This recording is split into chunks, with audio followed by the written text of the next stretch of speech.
I want to introduce just very quickly the chair of this session. The chair is Professor Nikolaos Mousiopoulos from the Aristotle University of Thessaloniki. And it's an honor and a pleasure to have him here. And I want just to mention that he's also an honorary professor at the Karlsruhe Institute of Technology. Actually, he has studied here when I was still at school, I must say that. But we have, in the meantime, developed a lot of interactions between Thessaloniki and KIT. One of it was the HEPTA project that was mentioned this morning.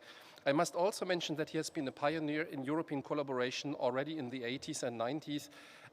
He has been General Secretary of the Greek chapter of the Club of Rome, for example. He doesn't show these things all the time, but he has been very active in many things, and he's also a member of the German Academy of Sciences, Leopoldina. Yeah, he wants to interrupt me, but I will not stop. And he is also one of these people who have deserved the Bundesverdienstkreuz. So, I mean, and he was and is member of our steering committee. This is why he will chair the session. So please, Nikolaos, give him a hand.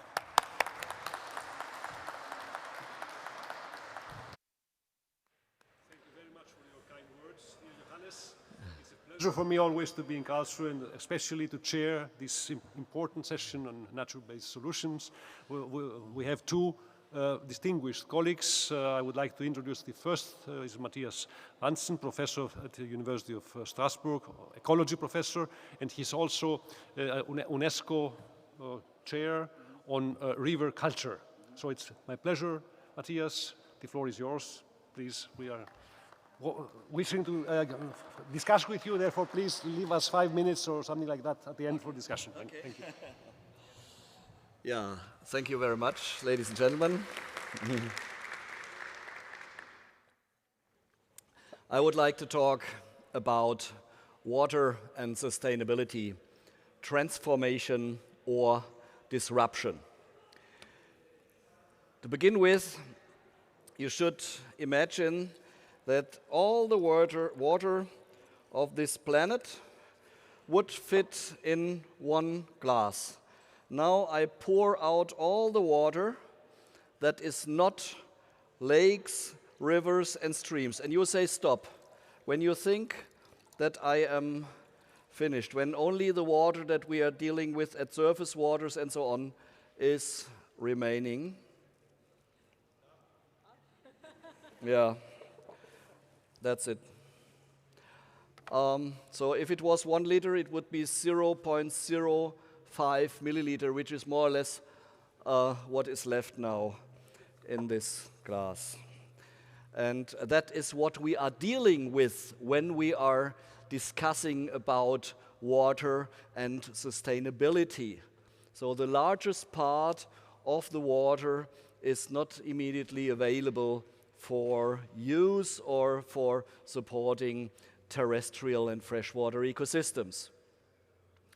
Rivers are delivering an enormous amount of different ecosystem services, here abbreviated as ES, also lakes, and these are essential for the survival of humans and of the other species, the non-humans. And we have recently made a revision on the typology of these ecosystem services, but also on the methods how to assess them. At the same time, life is a dance to the rhythm of the waters. I want to explain this. The cradles of humanity are plains. We have 2 legs that should have the same length. So for us, it is more pleasant to stand on plain ground. And whatever plane you find on this planet, unless it has been made by humans, has been made sooner or later by water. The rivers are the places where humanity has started, where agriculture has started. Even wine is, the vinifera is a floodplain plant species. And the specific thing about water is that all natural water bodies are swinging between higher levels and lower levels. The rhythm is, or the pace is a little bit different.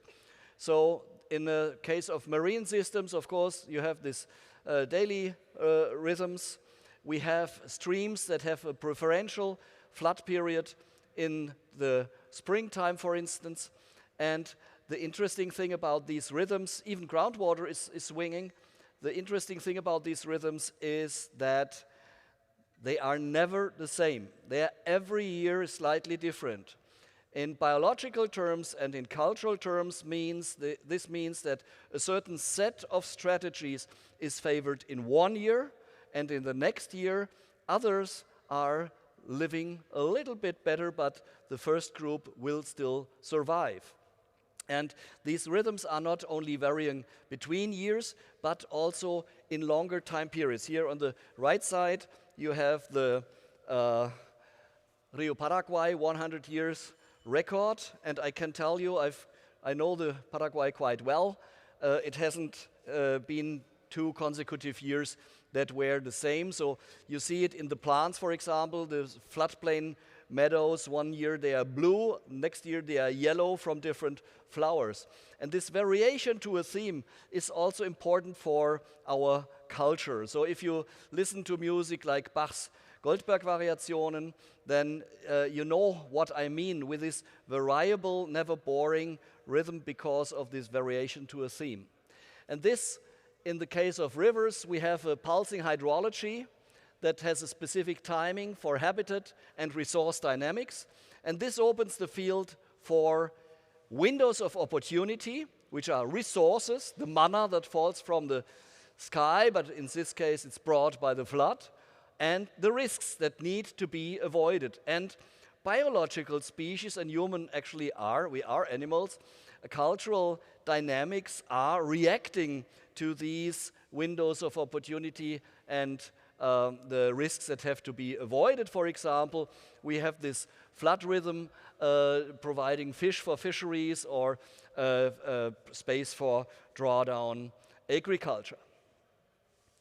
And this makes this water something very important for human culture, and we are connected to water in very different ways. In the Andes, you may know the Pachamama concept or mythology. In some Andean countries, the water cycle is analogized with the life cycle. So you are born as a water drop here, and the god Apu, sitting on the glaciers of the Andes, is deciding you can be reborn or you have to wait and remain there as a glacier. And then your life goes along as the river grows. You even have a netherworld, which is I would say, a hyporheic interstitial zone, and then finally you end up in the sea. And the people are very intimately connected to this water, which we have lost. As soon as the water gets polluted, we turn away from the river. But also ship architecture. For example, about the year 1000, the Vikings invaded France, and they brought this Draka ship architecture, which later was integrated into the boats that have brought the salt from the sea to cities like Orléans. And today, on these ships that are still built in the same way, just removing the traps here, in the same way, ideas are migrating. So just recently in September, a fleet of about 50 of these ships was traveling from Nantes to Angers, and wherever these ships stopped, there were manifestations to make the Loire River a juridical personality. There's a Parlement de la Loire in Tours, which is acting to give back the river the importance that it deserves. Can you shortly switch off the microphone? So, okay. But we have been not very nice with our rivers. If you look at the development of humanity from the river perspective, we see that the impacts that we are doing are more and more acting in a synergetic way, so stabilizing each other, whereas the resilience of the ecosystem to overcome these impacts is getting weaker and weaker. And you see this here, you know all the figures. Only 1/3 of the large rivers longer than 1,000 kilometers is free-flowing. 84% global average. In Latin America, it's 94. of the global freshwater biodiversity is gone. If we look at these large ones here, the fish species getting larger than 30 kilograms, we are down to 5% compared with 1970. And I can tell you, I remember 1970, there were no salmon and no sturgeon anymore in the Rhine. So if we continue with our business as usual, what is happening is that the ecosystem drops to a lower level of organization. You may know this with eutrophication, so large fish kills, and this is something we do not want. In the marine systems, we are talking of the rise of the slimes, which means that jellyfish are now replacing vertebrates, fish, as top predators in our oceans. And I can tell you there are some specialties about jellyfish, but I really prefer a nice fish. So the question is also, what about this other species? And Tim Flach is a fantastic US photographer that can depict animals as if they were human beings. So this reminds me very much of my wife and I, and this a little bit of my mother-in-law when she's angry. But we have this biocultural diversity meltdown. These are pictures from my friend Mario Friedlander, who works in the Pantanal.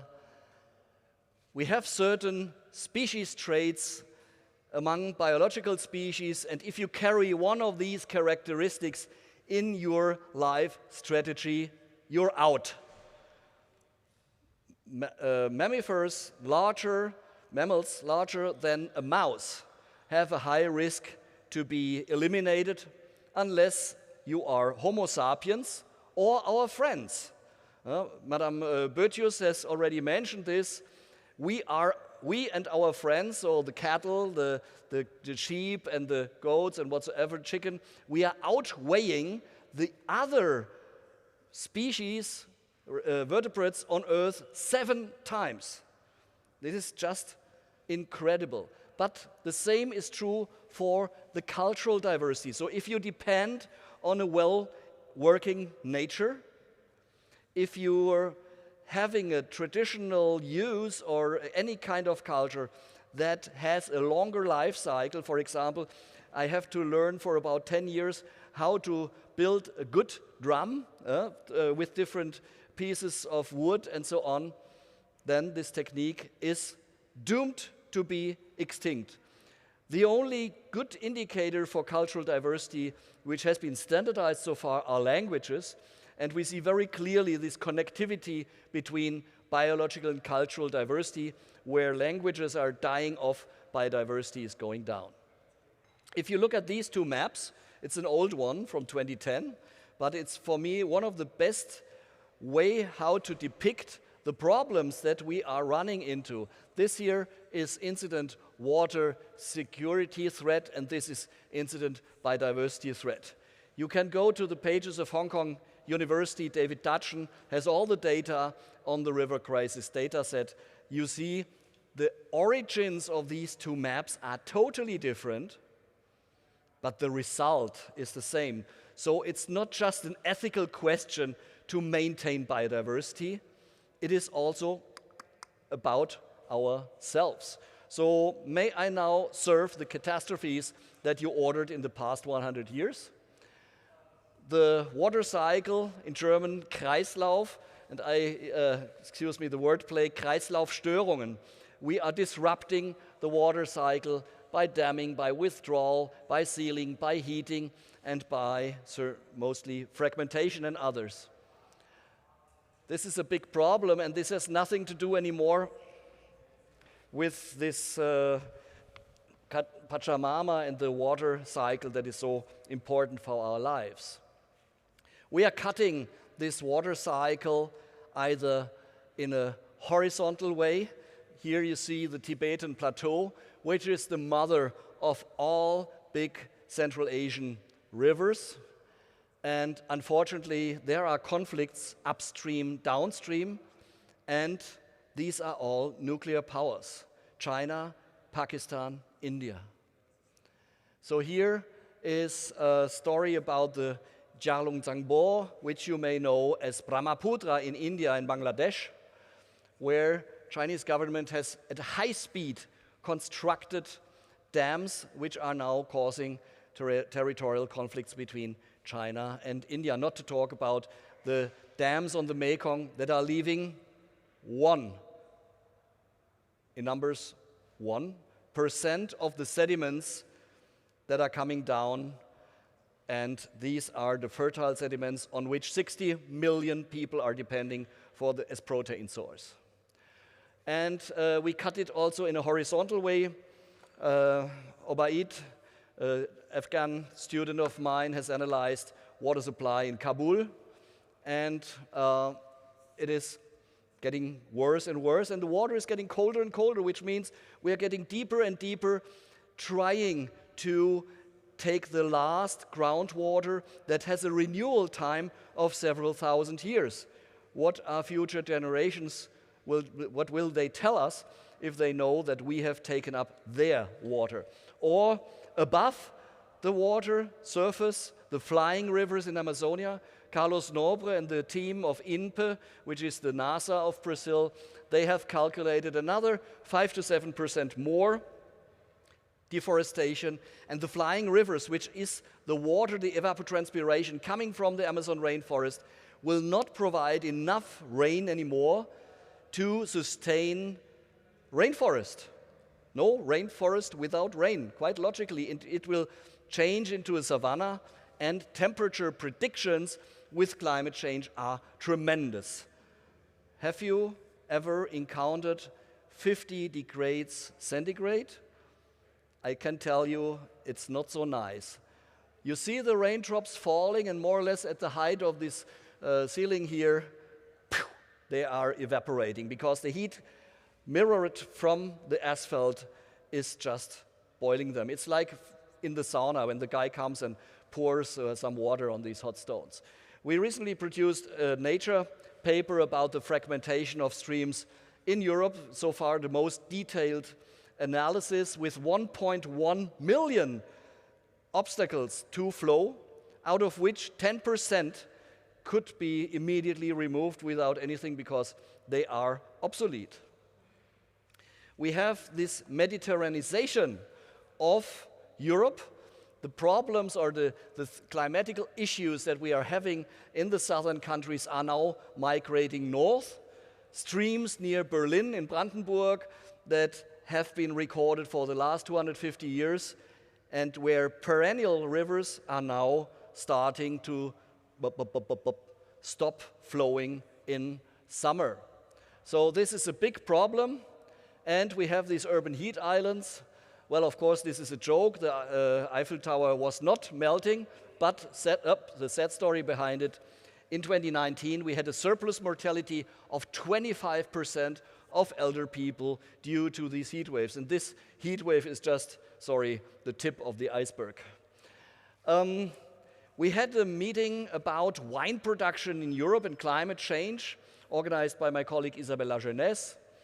And we had a speaker who has very neatly showing the Huglin index, which indicates the edaphic and climatological conditions required for growing wine, and showing very clearly La Mancha and the area with the highest production of wine in Spain will cease to exist. And then comes Matthias and says, Senor, how is the Spanish government preparing the wine growers that after 2,000 years, they have to stop, they have to quit, they have to move away? And he did not even understand the question. I asked it first in French, then in English, and finally in Espanol. And then I got him, and he said, oh, whoa, there will always be water. We can detour the Rhone, and you should have seen my French colleagues. What? Our water? No. And I said, well, there was a certain Senor Generalissimo Franco who had this idea in the 30s, and this was already a bad idea in the 30s. So there will always be water, but for whom? We have multiple pressures here. We have more and more humans per cubic meter discharge in the landscape, and this is only the number of the people, but we have learned about the affluence, the individual consumption. One North American is 2 Europeans is 30 or 40 Africans in terms of water consumption. Cottadoniana, the most biodiverse wetland in Europe, is bored by oblique drillings, which goes underneath the protected area, about 1,000 illegal boreholes, so that we can have strawberries in winter. Of course, this is a matter, economy is always a decision to which end you want to go. In the Upper Rhine, if the farmers start irrigating their maize fields, their corn fields, the streams fall dry and the fish die because the groundwater level is dropping so fast. We have a big buzz about the bassine or mega bassine en France actuellement. France is getting drier and drier. The farmers want, of course, to continue their business, so they are planning and building, even without, in many cases, without justification, these big basins, and the people are resisting against it, and we have physical conflicts, not armed conflicts, hopefully, but people start burning these plastic ceilings of these bassins. My personal issue is the hydrovia. You all know Tula here in Karlsruhe, and the Brazilians want to have Tula 2 in the Paraguay River, 700 river kilometers to be dredged. The Pantanal, largest wetland in the world, an entire biome, half the size of Germany, would be drained, and this wonderful biodiversity eliminated there. Bushfires increasing, and everything, despite that we can show them with climate change modeling that this is absolutely nonsense, because there will not be enough water, and those of you that had the faintest idea about hydrology know the Manning-Strickler formula. So if you increase discharge, you will also increase slope. This means you increase tractive forces. This means you will have a river incision as we know it from the Upper Rhine. So we have to take the bull by the horns. And these horns are, number one, the ecosystem resilience is continuously going down. This is just caused by this interactive, by the synergies of, what is that? By the stressors, and then the restoration costs are skyrocketing. And you do not have to be an expert in mathematics to see that this is a very deleterious procedure. Take the Ruhr, for example, the restoration costs 5 billion euro. Peanuts, huh? Imagine restoration Paraná River in future with which money? The big problem is the retarded, and this is euphemism of course, willingness by the people to change. But we have to face something. The further we are getting into this direction here, the harder the decisions that have to be taken will be. And this is danger for democracy. As soon as the people are really pulled out of their comfort zone, there will be rebellions against it, especially if the people do not understand why this measure has been taken. So we will be under war-like conditions, and this is a danger for democracy, and this increases the necessity to take very unpleasant measures even now. But we have a problem, and the problem is Homo sapiens is a species. We are obeying nature's laws, and we have two legacies from evolution which are not favorable for taking smart decisions. We are Pleistocenic survival machines, which means that if I threaten you, you can react adequately. But if I tell you stop smoking, otherwise in 30 years you get lung cancer, this is something that you cannot fancy, and you will probably not react adequately. The second thing is that evolution as such is a chemical slow process, unidirectional process, and it is a test, a reality test of the common genetic code in the actual situation. We are not evolving according to our future, but we are permanently modifying our future, so we need for sustainability transformation a real deep change of mind. Only evolution in our culture can help us here. Unfortunately, the big boys like big toys, and sustainability is so unsexy. So if we look here, Bezos, Brenlon, or Elon, they are interested in some things that are really maybe nice to have, just a game, but they are not taking care about the planet. And we scientists, we also have a problem, and I like the Greek tragedy. Tiresias is the guy, it was a smart ass, he was punished by Zeus, who told him, you will tell the people the truth and nobody will believe it, and apart from that, you are blind. And our problem is, in first place, I call it, according to Goldoni, servitore de due patroni. We have two lords, one is the impact factor and the other is the governator. So scientists that are interested in their high impact factor are hardly able to communicate to the next door's politician. The complexity of the problem is not adequate for our reductionistic approach for experiments in which we change just one parameter. And on the other hand, this complexity of the stakeholder interplay is also not adequate with this. Another point is, there is this watch advertisement, elegance is an attitude. And I say, ignorance is an attitude. People just do not want to know. We have corruption. And unfortunately, sapere aude, the famous categorical imperative by Immanuel Kant, has reached only about 20% of our populations. So if we see in rivers the relationships between nature and humans in the traditional society, here in the Rhine, sometimes the river wiped out an entire village, and then the people were coming back. With the industrial age, the water quality was getting worse and worse, and sometimes we have this decisive moment and things are actually getting better.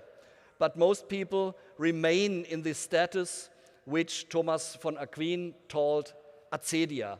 This is the behavior of the monks that were in their monasteries, and every day they have exactly the same rhythm of life. En français, dodo, métro, boulot, dodo, métro, boulot. And these people are losing their initiative, and that is what we observe also on the political scale very often.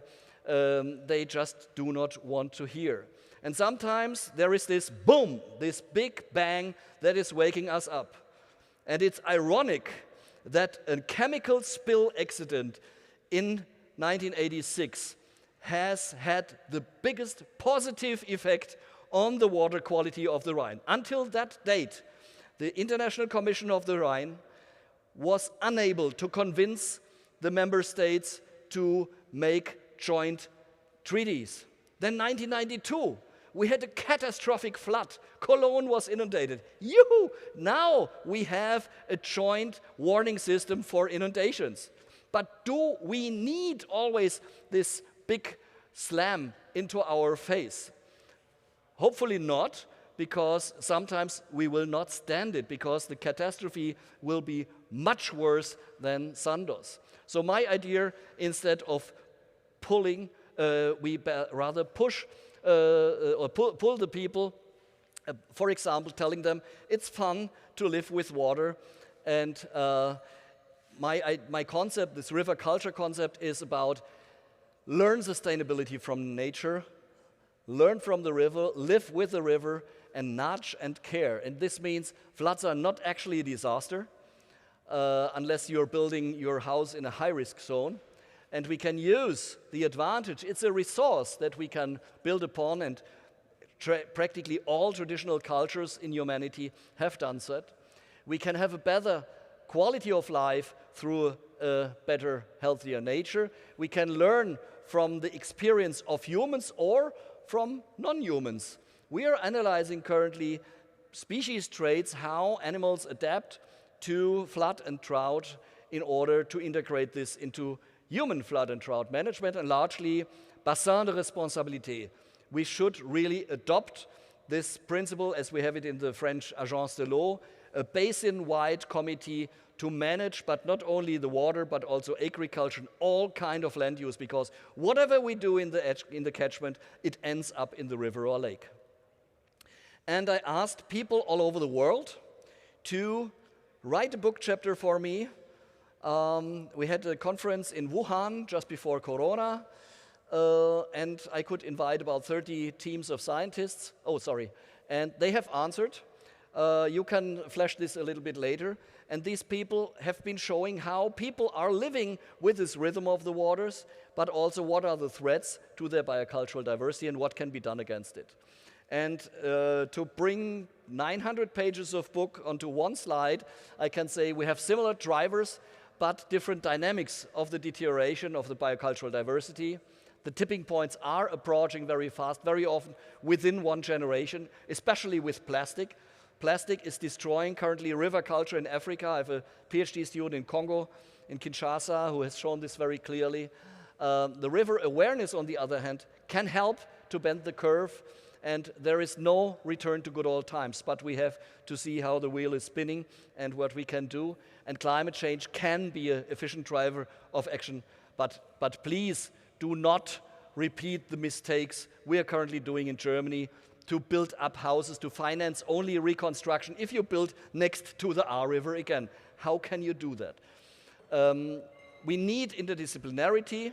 What engineers and ecologists are telling us, well, we have soil sealing, blah, blah, blah, water, but we are not talking about the cultural aspects, and we are not talking about the global aspects, despite that in developing countries, these are hitting very hard on the decision system. So in a chain from a dictatorship between dictatorship and humans under control, the so-called Arnstein ladder, we have different ways how to match top-down with bottom-up. We are studying this at different levels, at different geographical scales, from the city to the river basin and the global approaches. And we want to know how a project is a success. But first we have to know, how would you like your steak? How would you like your river? How would you like your ecosystem? We cannot act too fast. We have to know where the people are, and we have found out that contact with the aquatic ecosystem is really helping to increase the willingness. So the more the people are in contact with nature, the more they accept restoration measures. We had a meeting with about 5 different future conservation committees for river basins. We had some people from the Danube basin, and the guy said, "Worst, it's the garbage." Garbage means the muck below your fingernails. You have to get your hands dirty or your feet wet, and then you are accepting it more. So with Aude Zingraff, who will follow me here in the speaker, we developed this approach of human-river encounter sites where we put everything together. Biodiversity, human health care, safety, and so on and so on. And we have to bring it together. And my point in that is environmental education at the subcutaneous level. You go into a place and you see, oh, that's nice here. It's a good soundscape. It has a good microclimate. I can hear the birds and not boom, boom, boom, and so on. Then I want to have that for me too. I want to swim in the river. So this showing positive examples. And only 2 days ago, with discussions with Metropole from Strasbourg, they want to have that, and we are delivering this for them. Building a human river encounter site. Oh, you didn't know that, Aude? Okay, I'll tell you later. Okay, so, and on the other hand, we have these push factors. For example, all insurances have insurances, and these are called Munich Re or Zurich Re. And they have very good hydrologists and very good modelers, and they tell us the real estate prices will drop. If you want to insure a building in a high-risk area, they won't insure that anymore. And this is a chance for us to transform parking grounds at the riverside into river floodplains in the city, and we have to see how a project can be a success. This is here from the synthesis from 12 different countries. We often have just a very good situation. We have the biophysical problem sphere, and the people have to understand how to integrate a solution into the society. So the social engineering is important. And this is just from one, the Manuel Sau project in Belo Horizonte, where we have a very detailed analysis of what makes a project a success. With European policies, we often have this DPSIR approach: drivers, pressure, status, impact, and response. And in the end of our papers, very often we write, someone should. That's not enough. We do not only have to deliver solutions somehow, but we have to integrate them into society. And that was your plea in the morning from this science rebellion. I would say it's more important to have an adequate communication, and we have to develop a kind of swarm intelligence where we can put together the best management practices and communicate them efficiently so they can be adopted and adapted to other places. So my ideal manager in the future can connect between different disciplines, solves complex problems, and he can collaborate in small teams. And this doesn't exist so far, so we have to make it. And we are doing this for EUCOR now with a new EUCOR master in continental sustainable management of continental waters. People need to have the biophysical skills and the corresponding engineering skills, but we also have to analyze the social system and what I call social engineering, which means adequate communication and really pass it into society. And well, this is almost last slide. We have some watery obviousnesses which we have to overcome. Our population is ever growing, and my suggestion would be a 25-35 approach as a preferential time for human reproduction, and to give especially priority to education of women, especially in developing countries, many of which are having children without wanting them. The per capita meat consumption needs to drop. I would say eat like a turtle, go veggie when adult. We need a change in our really in our superior goals, not only me first and my enterprise first, but ecosystem functions first. Make our catchments great again, combine eco-hydrological measures to increase the retentiveness of the catchments and rewilding of corridors. Business as usual require disruptive changes. Areas are becoming unsuitable. Take the La Mancha example. We have to accept this, and this means migration, and we have to anticipate much higher rates of migration than currently. I'm working for UNESCO, but I'm not so happy with the SDGs and the IHP 6, digging deeper. Now that we have exploited all our superficial waters, now we try to solve the problem by digging groundwaters. We have to be more respectful, especially for the non-human beings. And finally, we need changes.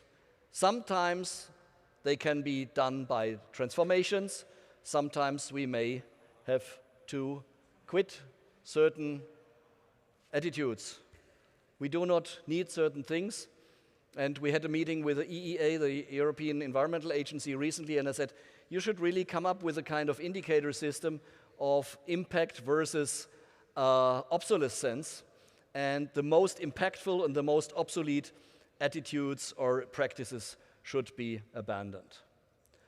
Last slide is about Ukraine. Ukraine is currently under war, needs to be rebuilt, and it needs a socio-ecological Marshall Plan. And we should gather the powers that we are uniting here to help these people in future with a strategic reconstruction of functioning socio-ecosystems. Thank you for your attention. And if you want to download the book, just flash it here. It's free.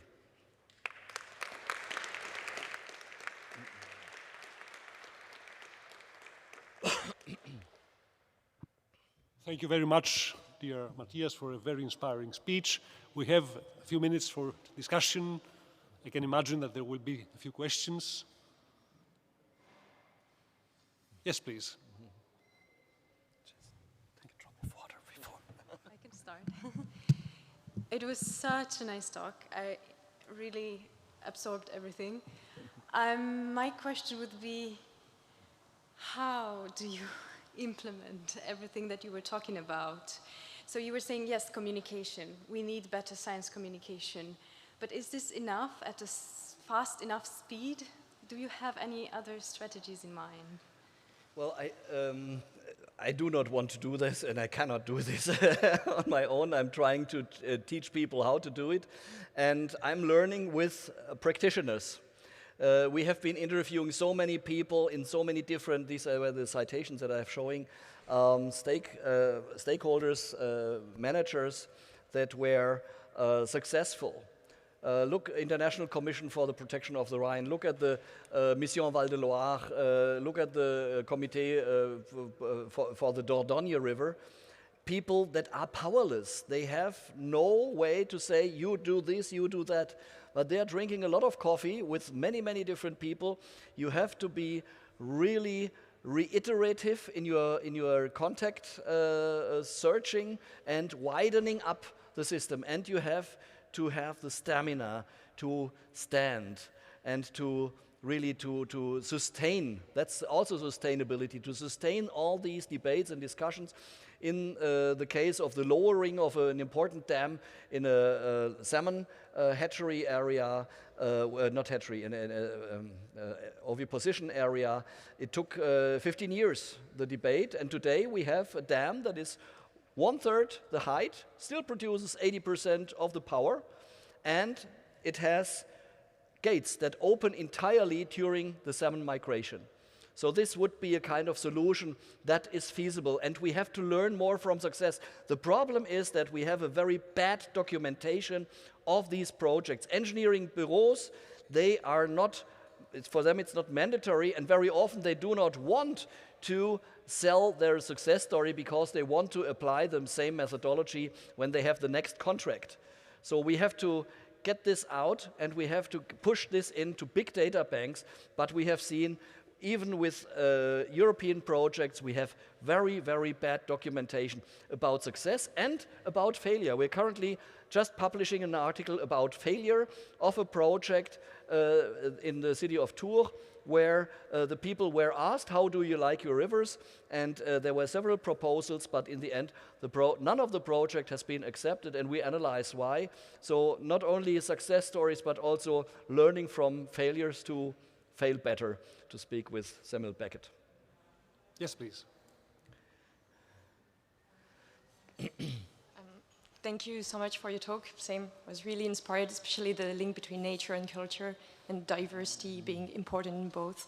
I was interested a bit more into the master you presented. Yeah. Could you explain a bit more? Because I had a kind of reflection when you were talking, because you said it's important to understand the culture of people and to also then see what kind of impact we will have on their local area. Yeah. And I've checked at ECOLE, this alliance, so it's only Rhine universities, like universities in France and Germany. And so it's really Switzerland. specific. Oh, in Switzerland, yeah, but it's very specific, I would say. Do you think the people who will get out of this master will be able to tackle challenges outside of this cultural area? Yes. To answer it shortly, I'm convinced all the experiences from more than 30 years of collaboration with Brazil and different other South American countries, from an international master that I've been holding so far at Tours University, where we had so far 53 nations, United Nations of students coming over, where I have made joint projects of local people and these overseas people tackle together one problem, and then I have seen that this clash of different cultural backgrounds, and especially the way how you think. If you are studying hydrology, you have a certain way of reasoning. If you are a philosopher, you have a totally different way of reasoning, but we have to bring them together. So students are normally taught to be competitive, to be better than the others, have a better marks. And in my master, or our master, UCO master, we will have the added value from the cooperative work be evaluated. And this includes this transcultural, transdisciplinary work. And this is a quality we are still debating about assessment of qualities of students' works that we can advance with that. But I think it is, and the problems as such, they are very similar. We have a Brazilian saying that is, as aparências enganam, the appearances are treating, and the Verlan, the changing these words, as enganancias aparecem, so the treachery is appearing. We have exactly the same problem with plastics, for example, all over the world, very easy to understand. It's just the cultural background that is different, and once you can decrypt the functioning of a society, you can implement solutions that engineering is delivering. Well, thank you again very much, dear Matthias, for a very, very nice speech. And now it's my pleasure to introduce the next speaker. It is Aude Zingraff-Hamed, also from Strasbourg, at the National School for Water and Environmental Management. The floor is yours. Yeah, thank you.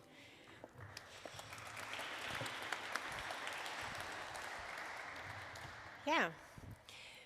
So my presentations will be very closely following the presentation from Matthias. So I hope you all follow very well, because you will need all this background information to follow these presentations.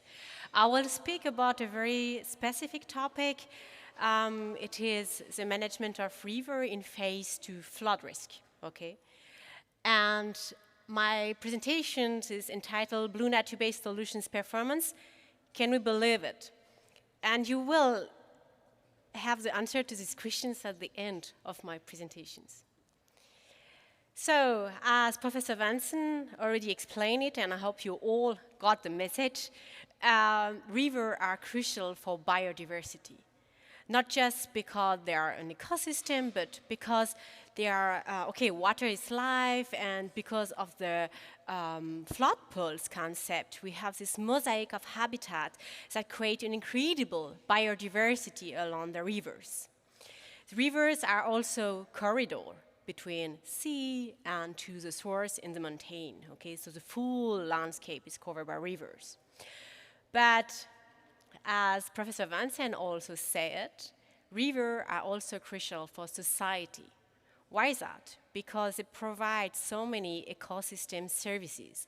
So for those that are not comfortable with this terminology, ecosystem services are the contributions of nature to the human well-being and development. Okay, so we need river not just to have access to fresh water, but we need it for transportation, for industry. We know all these industries that need the water from the river to cool down the machine, and so on and so on, okay?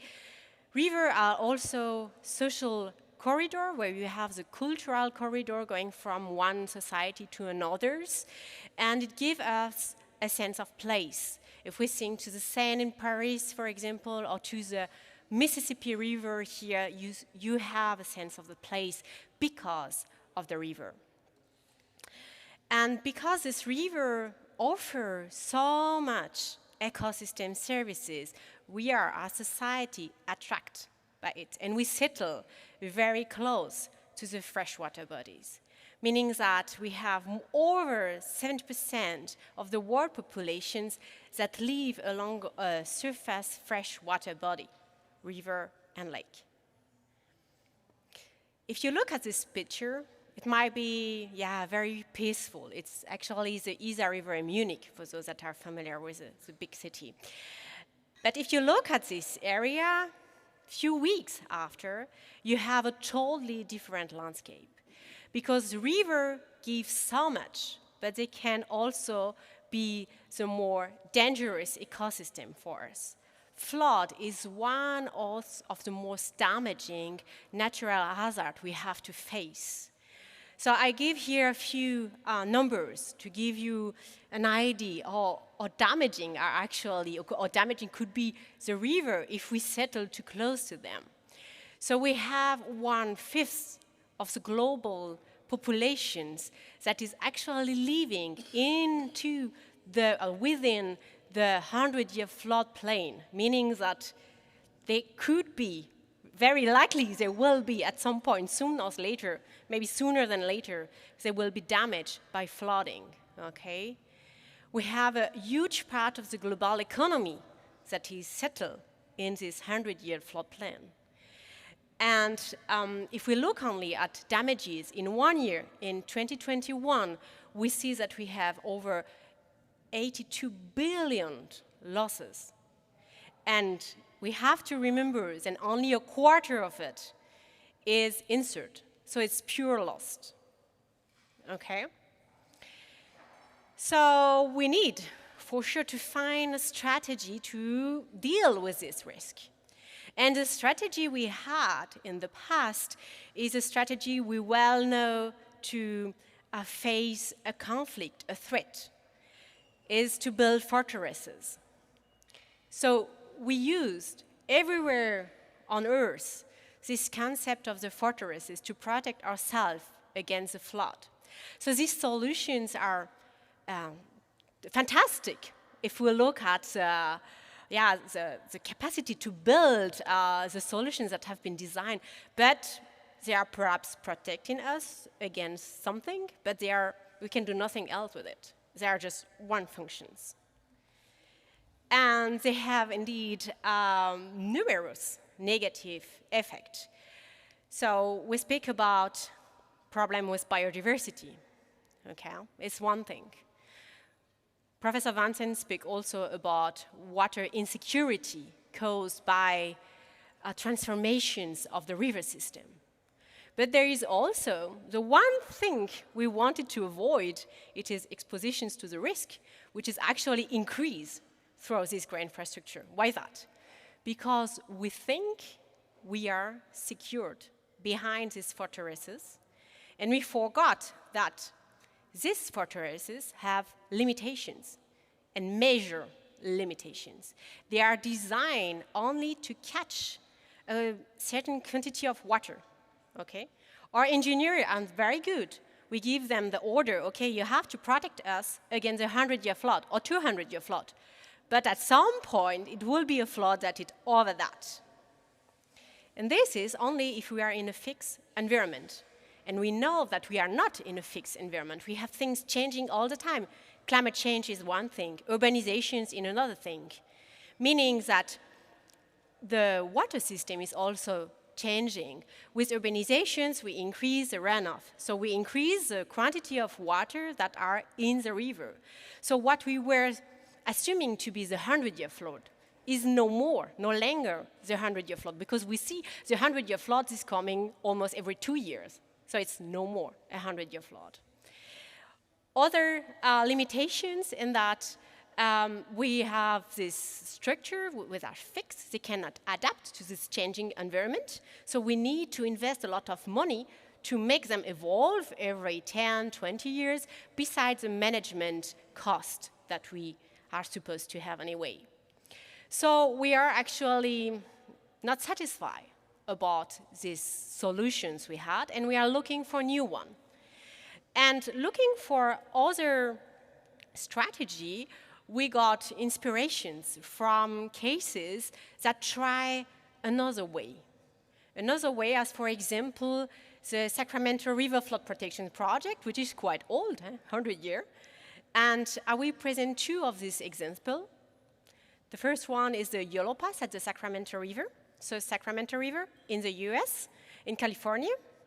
And we have, perhaps you all know the American River because it's very famous for the gold rush, okay? So it's a lot of mining activities which are the yellow point, okay? And the American River joined the Sacramento River. And the Sacramento city is built on the riverside, as many cities. And the city grow, and it's settled on both sides of the Sacramento River. And at some point we realize, oh, the river the flood cannot be catch in the riverbed. So we have to find a way. And what way did they found? They create a river bypass, meaning that during flood event, which can happen every year, every 2 years, every 5 years, the river will be, or the flooding water will be diverted. Here is the Sacramento, here will be opened, and they will be flooding agricultural land. So we will say, okay, but we lost agricultural land. It's a huge loss, actually, in our economy. But indeed, this project not only protects the city of Sacramento of the 200-year flood, even more, it also provides a very robust and sustainable economy with agricultural practices that are fitting to the flood pulsations, okay, so the flood rhythm. And furthermore, we had a very great improvement of the biodiversity in the regions, because this wetland that is flooded every 2 years, every 5 years, is a hotspot for biodiversity. So it is also possible to create this wildlife area. Another example is again in Munich. It's the Isar rivers. The restorations is very well known, I assume, for most of you, because it's a close-by project. And here they were able with a river restoration, so we are staying in the riverbed to enable to a very efficient flood protections. So we are able to catch the 100-year flood and perhaps even more to increase recreational potential and the biodiversity. So these two examples are actually what we name nature-based solutions, and they were long before the terminology of nature-based solutions exists. So we can say that the terminology of nature-based solutions is born around 2005, when the European Commission and the IUCN formulate a definitions of what are nature-based solutions. So it's an umbrella term for river restorations, wetland restorations, reforestations, and so many different kind of restorations or habitat conservations that enable to provide environmental, social, and economical benefit. Okay. So, sounds like the perfect solutions, indeed. But if we look at the number, we are not implementing them. So, river restorations that are addressing as a goal, flood risk, are actually here in red. That's a very, very, very tiny part of our effort in restorations. So I was asking myself, why that? Why are we not implementing nature-based solutions? And to do this study, I based my research on this framework of the decisions-making process that says that all decisions is based in 3 components, which is the rules, what I can do and cannot do, the knowledge, and the value we give into the solutions, okay? And I will go all of these 3 areas. And the first one is rules. In Europe, the European Commission is giving a very strong push in directions, nature-based solutions, restorations, all kinds, so have a more sustainable development, green economy, and so on. They ratify many directives to support these kind of transformations. They also give funding for project implementations and so on.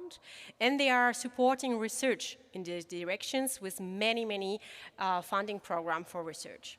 So we can say, okay, if we consider the rules, it's clear, is one way. We have to go these directions. We have to implement nature-based solutions. The context is very positive for that.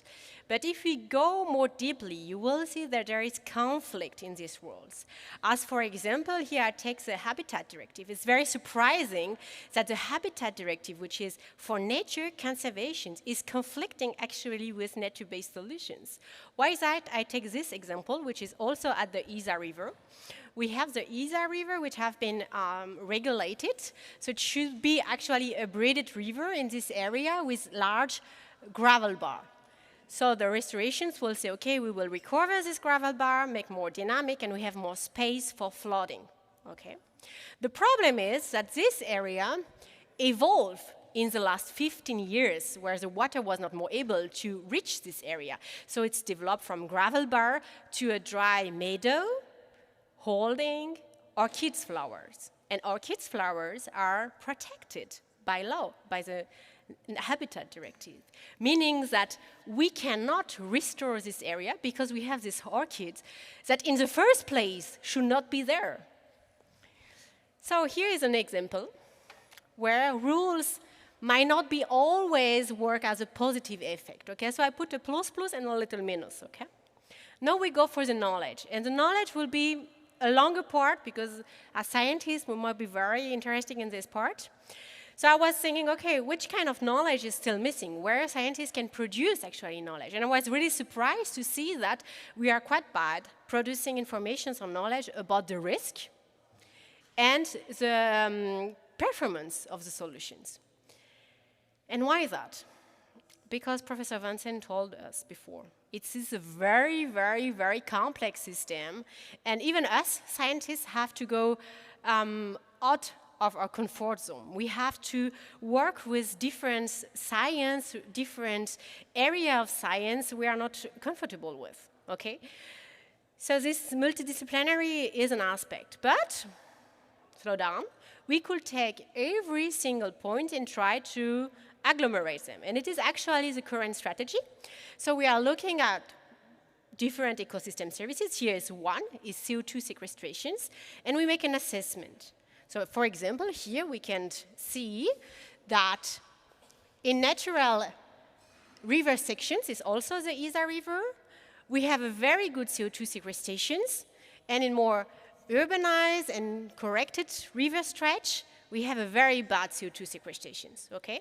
And then we can try to agglomerate this knowledge to all the different ecosystem services.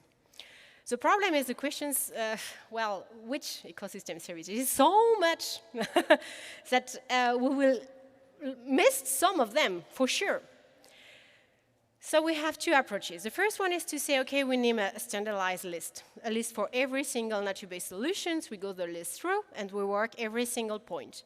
But then is a problem that this kind of assessment is again the theory of constructive alignment, meaning you have a goal, we assess if you succeed in achieving this goal, okay? So the second strategy is to go more case-specific and to try to find which are the goal for which we are designing the solutions and just to assess them. And here is one example. So we took the second options and we make an integrative assessment. So it's quite complex because we use 32 indicators, but we see clearly that the nature-based solutions is providing more benefit than the gray solutions. I think we all agree. We can also, with this kind of tool, see where could we implement this solution so they can be the most efficient and it's fitting to our rules, meaning our planning instrument. Where can we, for example, do reforestations, where it's economically possible, feasible, and interesting. We can do also a monetary assessment to give the information most of the stakeholders want to hear. It is a cost-benefit analysis, it is interesting or not to implement nature-based solutions. And we find in the case of the Danube River that the riparian floodplain restorations, so reforestations of the floodplain, is actually economically very interesting, and this just locally. Because if we take the CO2 sequestrations, okay, CO2 sequestrations is locally measured, but the effect is globally, okay? So this is not in the calculations, meaning that actually the calculations is low calculations, okay? But we do the exercise in another way. We try to make the number lie. We try to look, well, but if we take another compilations of ecosystem services, are we finding the same result or not? And the answer is no. So in these publications, we show that if we take the wrong sample of ecosystem services, we are actually showing that nature conservation will not pay off, which is not the answer that we want to achieve. So we should be very careful. And why should we be very careful? Because I said before, it's a very complex system, and we will never have all the ecosystem services. So we should always look to have most possible covered, because otherwise we might have the wrong answer at the end. And this result, you should keep it in mind for a slide coming later. Okay, and all of this knowledge we are producing as scientists would be relevant if we were those that provide the knowledge within the decision-making process. And this is actually the very, very bad news for us as scientists, because it's not the case. Indeed, academia is, if we consider all the stakeholders that are in the decision-making process, only 15% of the knowledge provider, meaning that we have 85% that are not from academia. Okay? So we can ask ourselves, okay, so how powerful is actually this knowledge in these stakeholder constellations? And to answer these questions, we have to go first in something Professor Wantzen already mentions, is the constellations of stakeholders within the decision-making process. So we are moving slowly to a more democratic planning, which is indeed a very good thing. Because before we had historically a top-down approach, and we are more doing collaborative planning for the water system or the hydro system. Meaning that we have a constellation of stakeholders that interact, work together to find a solution. It's very good because it provides multidisciplinary. We can work on bigger scale. We can cover different sectors because we know our administration is sectorialized. And we have many, many different constellations of stakeholders. So only if you look at 70 cases of nature-based solutions, so constellations of stakeholders that succeed in implementing nature-based solutions, we will find actually 4 different types. So if we look worldwide, it will be a lot. So we don't have one silver bullet solutions. But in all these different constellations, the academia are always only the observer. So we are actually a low priority partner. And it is a problem because who is providing knowledge? Hopefully those that are providing knowledge, they know about NBS performance. And here is the time where I switch to the last part, the value. Okay? You remember this graph I presented before. Okay? So the objective value of NBS is clear. Okay? It's a very high value. But if we look at the perceived value of NBS by the stakeholders, those that are providing knowledge within the decision-making process, we see, please look at the black bar here.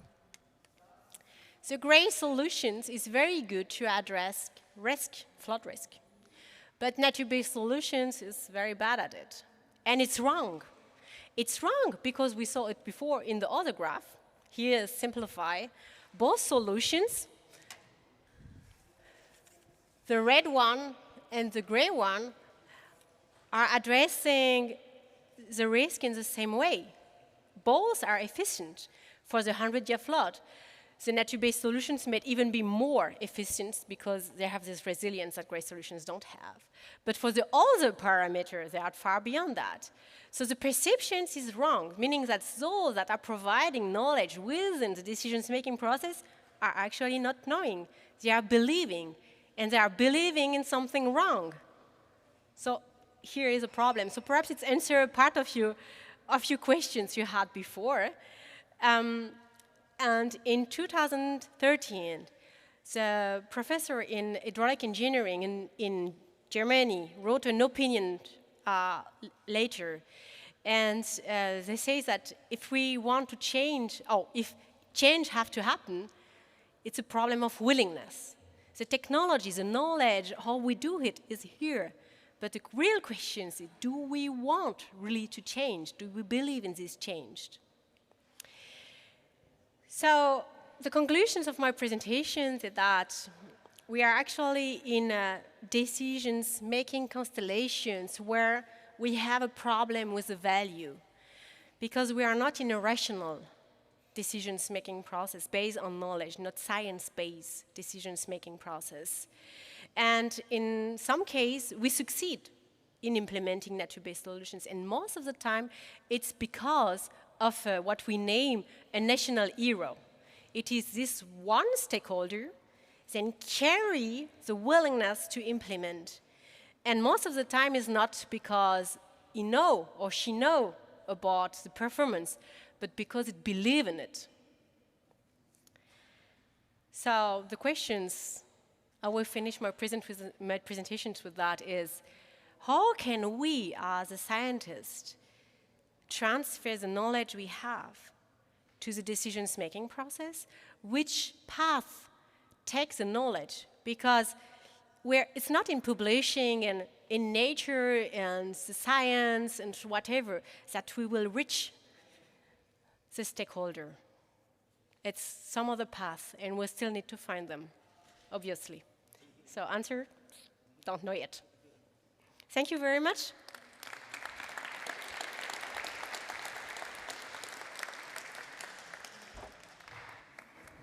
Thank you very much, Aude, for a very instructive and very well-structured talk. I believe that communication, well, as you posed yourself a question, okay, communication has a number of impediments between scientists and policymakers. And I believe that in the discussion we have plenty of time, thank you also for that, for discussing this very important issue. But these impediments, of course, have to do with economic interests, have to do with some ideologies and so on, so it's quite difficult. Who wants to ask something? Or are there any comments? Yes, please.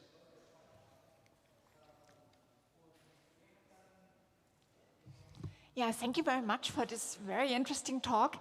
I found it very interesting that the role of academia is really so small in this decision process, and I was wondering, what's the role of administration? Can you also say something about their role and also on their knowledge importance? Yeah. So actually it is one of my slides. I could perhaps go back. Maybe here it is. So here we have, you might don't be able to read it, but here is the decisions maker, which are most of the time the institutions, the official institutions, the political representative, for example. And they are political representative, having actually a major part of here knowledge provision to this plot. So they are giving more of 50% of the knowledge within the decisions-making process. So it is surely a point where a master, like the eco-master, because they will give these educations to the new generations, and then the new generations will carry all these ideas in the institutions, in the official institutions, but it takes time, and do we have time? That's the questions. It's really a point, but, well, most of the questions are urgent. More questions or remarks? I have one. Yes, Johannes. I mean, first, thanks for this spirit of the talk, because I was actually wondering who could probably talk after Karl Wantzen, and you did it so fantastically. But also because you both took on what we heard this morning. I just have to repeat, the role of the scientists. And I was wondering, you as a person, I mean, many things you say are not just valid for nature-based solutions, especially rivers. I mean, it's also a bit the spirit of this conference, but it goes on with the question that was also asked. I mean, do we need a cultural change in science, so to say? Somehow. It's a provocative question. It's not a suggestion. Yeah, it's... but you think a lot about that, I think. Yeah. So, yeah, it is actually what I think. I think we need to change the way we are doing science, but I think I'm not the only one thinking that. And I think that the European Commission is already moving in these directions when they start to fund with very big projects these research and actions programs. Because this research and actions program, it is with implementation. So work with stakeholder, with private companies to make a deeper connections between science and implementations. And I think as academia, we should really look for being in contact with a stakeholder, speak perhaps loudly, and don't be lesson givers. Because it's, in my interview, it came out very strongly that academia is perceived as lessons giver, pointing out this is bad, this is bad, this is bad, but not giving any solutions. And it is where perhaps we need to be more creative and look for innovations and transformations.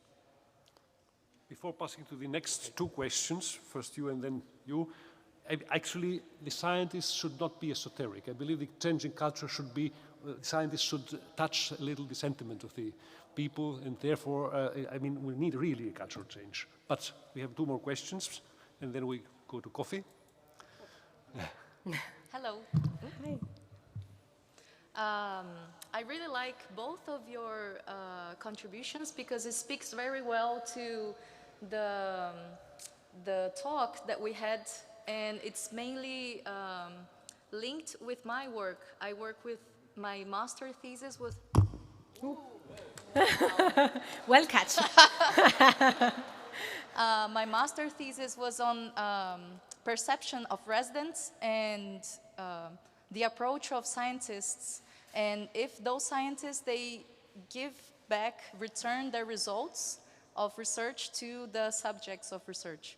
Mm-hmm. And I think, well, my conclusion after doing this master's is to understand that we have to critically rethink the way that we are making science, because I think to see science, yesterday in the dinner, you were saying about how science has his public value, is a public good, but maybe people are not interested in science or not trusting science anymore because we don't know how to communicate. And returning the results is just the final phase. You have to talk with those people and include them in the concepts, in designing those processes during research. So I think it's a long way, because those type of things, they are not taught very much, or we are not taught soft skills or how to talk to people, especially natural science researchers. Usually the main subject is a non-human, so maybe we don't know how to talk to people. But yeah, I was just commenting, it was very good explanation. Thank you. Yeah. I think you touched a very good point about communications. And we see it in was one of my slides, most of the stakeholders mistrust scientific results because they had so many times this bad experience that the models say so, then they implement and it's happened something totally different because it is wrong communicated. The model is just a simplifications of a very complex system, and it will not give the real answer. Is at the end will happen what happened, but and it's a problem of communications. And as academia, we are used to communicate because we are actually most of the time also lecturer. But we lecture people that came to listen, and the stakeholders, those that are making the decisions, they don't want to listen. So we need to find a way to communicate with those that don't want to listen. Mm-hmm. Yeah, trust. Last question, and then coffee. Maybe my question goes in the direction whether those people really don't want to listen, or whether we have another dilemma which you shortly touched when talking about the rules issues. I think there is so many rules concerning, for example, a river catchment. There might be something like a plan from the 60s how to make use of this river basin. And this plan is kind of law, and there is educated experts in administration that kind of are committed to bringing this plan to life. And now you come with a concept which is diverting from this plan. And on the other hand, we live in a legal system that is kind of built on trust, that you can trust in those long-time admin decisions. And I think this will need a change in the role of science and bringing today's residents of a place in and admin. And I have no real idea how to make this work, but I think it's really a deep cultural challenge, and we need to not just look at politicians, but also at this kind of deep state admin. I agree. I deeply agree. I had 2 days ago a lecture with my student. I told them the story of the Isar River, all the very dramatic modifications that took place in the hydromorphological system. And one of my students asked, why did my parents or the people of these generations make these very bad decisions? And I said, yeah, but at this time, they really thought it is the good decisions to make. At the time, the knowledge, the rules, and the value met together to these decisions. And now we have to bring new component, new knowledge, new value to make another decisions, which hopefully will be better, but the future will tell us. Ladies and gentlemen, this is a very brief one. I didn't want to ask because in the beginning I thought I would be the only one. Okay, there is something like this. I just wanted to say there is such a platform called The Good Scientists. I don't know if you heard about them. They are young people. They're between 20 and 25, and I'm in contact with them. They are doing exactly this. They want to connect scientists with stakeholders, NGOs, and I don't know if governments as well, but it's already existing, and they want to like promote this dialogue, to create a platform so that this dialogue can exist. Okay. And it's, is that for more than 25? Because I'm too old. Me too, but will work. I'm just saying that young people are really taking this. It's small, it started, but it's happening. And there are, I think, like 25 people from all over the world. Just check it out, The Good Scientists. They have a website. Thank you very much for this optimistic suggestion. Ladies and gentlemen, before going to coffee, let us thank again both speakers for a very interesting session. And we continue at 4 o'clock with the parallel sessions.